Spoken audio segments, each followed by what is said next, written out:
आपके घर से ऑफिस तक जाने के 2 रास्ते हैं। आपको समझ नहीं आ रहा कि रोज ट्रैवल करने के लिए कौन सा रास्ता चुने। आपने डिसाइड किया कि दोनों रास्तों पर एक एक करके 5 दिन लगातार ट्रैवल करके ये पता करेंगे कि हर एक रास्ते पर कितना टाइम लगता है। रोड ए पर आपको पहले दिन 60 मिनट्स लगे, फिर 62, फिर 58, फिर 55 और फिर 65 मिनट्स लगे ऑफिस पहुंचने में। वैसे ही रोड बी पर पहले दिन आपको लगे सिर्फ 20 मिनट, दूसरे दिन 40, फिर 60, फिर 80 और लास्ट दिन तो 100 मिनट लग गए। आप पेन और पेपर लेकर कैलकुलेशन करने बैठ गए। रोड ए के ऊपर 5 दिन का एवरेज और रोड बी के ऊपर 5 दिन का एवरेज निकालने के बाद दोनों रास्तों पर सेम ही एवरेज आ रहा है, 60 मिनट का। ये एवरेज की वैल्यू जो रियल लाइफ में हुआ वो नहीं दिखा रहा। आप एक दिन इतने जल्दी पहुंचे कि आपको ऑफिस के बाहर रुकना पड़ा और एक दिन इतना लेट कि लेट मार्क लग गया। ये एवरेज निकालने के बाद आप तो और भी कंफ्यूज हो गए।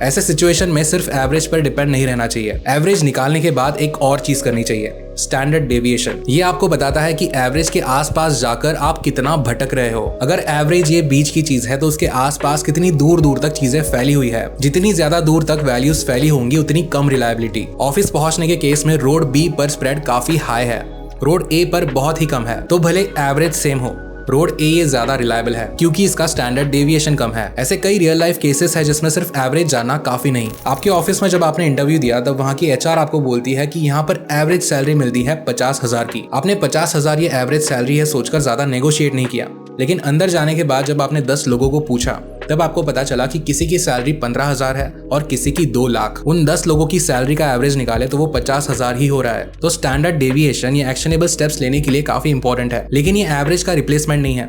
स्टैंडर्ड डेविएशन आपको ये बताता है कि एवरेज को कितना ट्रस्ट कर सकते हैं, एवरेज ये कितना रिलायबल है। स्टैंडर्ड डेविएशन की जरूरत पड़ी क्योंकि साइंस इसके बिना स्ट्रगल कर रही थी। 1800s में कार्ल फ्रीडरिक गॉस ने नॉर्मल डिस्ट्रीब्यूशन और मेथड ऑफ लीस्ट स्क्वायर्स को बनाया। उन्होंने 2 चीजें सोची, पहले तो कि एवरेज क्या है और दूसरी ये कि अगर मैं इस एवरेज को सही मानूं तो मैं कितना गलत हो सकता हूं। फिर 1894 में कार्ल पियर्सन ने स्टैंडर्ड डेविएशन इस टर्म को कॉइन किया और उसका फॉर्मूला दिया जो हम आज यूज करते हैं।